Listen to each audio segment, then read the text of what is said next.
अस्सलाम वालेकुम। आज हम लोग सीरियल नंबर्स को क्रिएट करना सीखेंगे। सीरियल नंबर्स जो हैं वो किस तरह से हम लेके आ सकते हैं। इसमें हम एक फंक्शन का इस्तेमाल करेंगे जिसका नाम है रो। अगर इसको हम सिंपली इस्तेमाल करके देखते हैं, इक्वल एक फंक्शन में लगाता हूँ यहाँ पे रो का फंक्शन जिस सेल में आप लगाएंगे उस सेल का रो नंबर रिटर्न करता है। अब मैं रो नंबर 6 है मेरे पास, तो अगर मैं यहाँ पे इसको लगा के एंटर प्रेस करता हूँ तो मेरे पास 6 जनरेट होता है, क्योंकि मैं जिस रो में ये फंक्शन लगाया है उसका नंबर इसने मुझे रिटर्न करना है।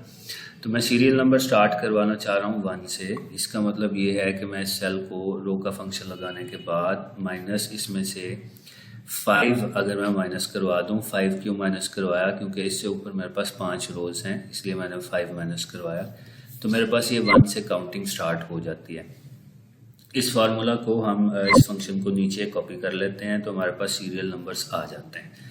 एक तो मेथड ये हो सकता है, सिंपल सा एक मेथड है, लेकिन अब मैं जो असल काम है जिसकी तरफ हम आना चाहते हैं, मैं ये काम करना चाह रहा हूँ कि जब तक हमारे पास प्रोडक्ट्स नहीं लिखी हुई उस वक्त तक हमारे पास ये सीरियल नंबर्स जो हैं वो शो ना हो, और जैसे जैसे हम प्रोडक्ट्स लिखते जाएं वैसे वैसे हमारे पास ये सीरियल नंबर्स जो हैं वो शो हों। तो इसका तरीकाकार ये है कि आप लोग यहाँ पे जो हमने फंक्शन अप्लाई किया हुआ है रो-5 जो हमने किया है, इसको हम कंडीशनल बनाना चाह रहे हैं इसके सामने वाले सेल की बेस के ऊपर, कि जो सेल है हमारे पास G6, जब तक वो सेल हमारे पास ब्लैंक है, खाली है, उस वक्त तक हमें इस सेल में जिसमें हम ये फंक्शन लगा रहे हैं हमें जो है वो कुछ भी शो ना हो। तो हमें सिंपल ये काम करना है, ये फंक्शन या ये फार्मूला हम थोड़ा सा इस तरह से अपडेट कर देंगे। इक्वल लगाएंगे, इफ़ कंडीशनल फंक्शन के लिए हम इफ़ यूज़ करते हैं।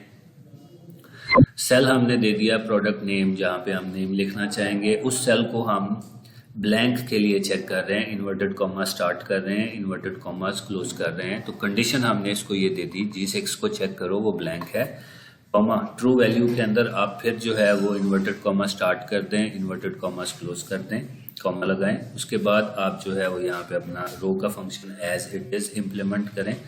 रो का फंक्शन इम्प्लीमेंट करने के बाद आपने इफ़ की ब्रैकेट क्लोज करनी है, एंटर का बटन प्रेस करना है। आप देखें इस सेल के अंदर फंक्शन तो इम्प्लीमेंटेड है। अगर आप फार्मूला बार के अंदर गौर करते हैं तो फंक्शन इम्प्लीमेंटेड नज़र आ रहा है, और लेकिन सेल में हमें कुछ डिस्प्ले नहीं हो रहा। इसी को हम नीचे कॉपी कर लेते हैं। कॉपी करने के बाद जैसे जैसे हम यहाँ पे प्रोडक्ट्स के नाम लिखते जाएंगे वैसे वैसे हमें सेल्स के अंदर जो है वो सीरियल नंबर्स जनरेट होते हुए नज़र आएंगे।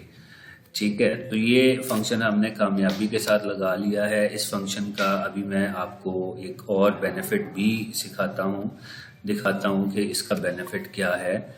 इस बेनिफिट में अगर हम लोग सपोज ये करते हैं कि हमें कोई रो इसमें से डिलीट करनी पड़ जाती है, जैसे ये रजिस्टर वाली रो हम इसमें से डिलीट करना चाह रहे हैं। अब रो को डिलीट करने के लिए रो नंबर के ऊपर आप क्लिक करते हो, राइट क्लिक करके आप डिलीट कर सकते हैं, या फिर इसकी शॉर्ट की होती है कंट्रोल- आफ्टर सिलेक्शन। ठीक है, अब रो को सिलेक्ट करने के लिए भी हम लोग जो है वो सिलेक्शन में शिफ्ट और स्पेस प्रेस करते हैं, रो सिलेक्ट हो जाती है। देन हम कंट्रोल के साथ माइनस प्रेस करते हैं, वो रो डिलीट होती है।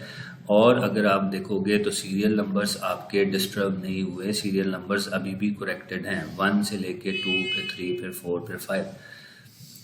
Thank you.